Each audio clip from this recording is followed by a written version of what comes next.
की होगी तो तलवारें चली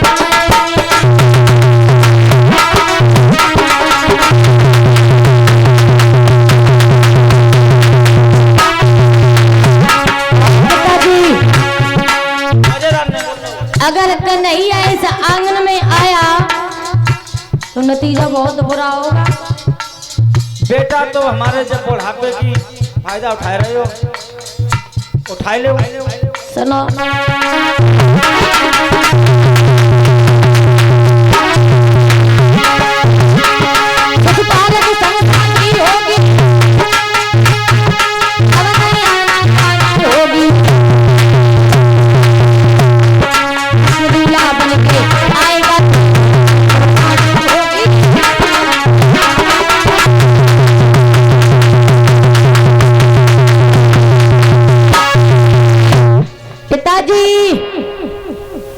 कन्हैया इस आंगन में आया ना तो खून की नदियां बह जाएंगी, याद रखना।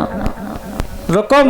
हाँ। अब तुम बार बार ऐसी गंदी जबान से मुझे पिताजी न कहे तो बुड्ढा कहे, बुड्ढा कहे, दुश्मन कहो, मगर पिताजी मत कहो।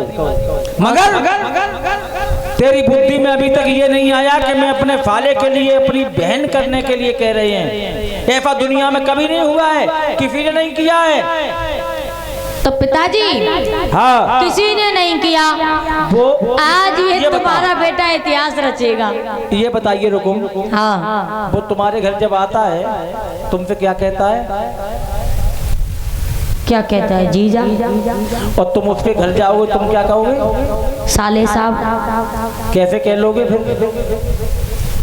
अरे कुछ भी हो, शादी तो ससुराल के ही साथ होएगी तो काय बाबू हम तो जीजा के, हम बात जीजा कह देंगे। तुम्हें शर्म नहीं लगेगी? बिल्कुल। तो इसका मतलब तुम बेशर्म बनोगे। नहीं, चाहे तुम कुछ भी कहो, लेकिन शादी होगी ससुराल के ही साथ में। और अगर कन्हैया आंगन में आया, हजारों बच्चे अनाथ हो जाएंगे, हजारों औरतें विधवा हो जाएंगी, हजारों वीरों की कुर्बानी हो जाएगी। और एक बात और सुनो, कन्हैया आंगन में आएगा तो बहन की डोली बाद में इस घर से और इस घर की दहली से सबसे पहले तुम्हारी अर्थी निकलेगी। रुकुम। चाहे हमारे प्राण चले जाएं, अच्छा, जब तक हमारे शरीर में श्वास रहेगी तब तक हम तुम्हारे मन के अर्पण नहीं होने देंगे। तो फिर तुम देख लेना। अब देख क्या लेना, मायके ही नहीं सही चल रहा है, न तुम हमारे सामने बात ही नहीं कर पाते। अरे बुड्ढे जरूर हैं मगर आवाज थोड़ा ही कम है। बुढ़े में दम तो अभी भी सोच लो, अपनी बुद्धि पे जोर दे लो। साले के लिए कभी अपनी बहन नहीं करते, हम करेंगे। मंत्रियों, हमारे बेटा को समझाओ, सभा के लोगों इसको समझा दो। अगर कोई भी आगे आया ना तो उसकी गर्दन अलग अलग।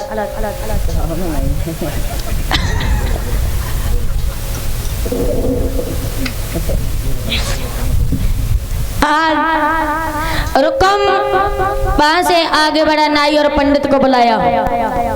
और जब आओ पंडित जी इधर आओ, बताओ। देखो।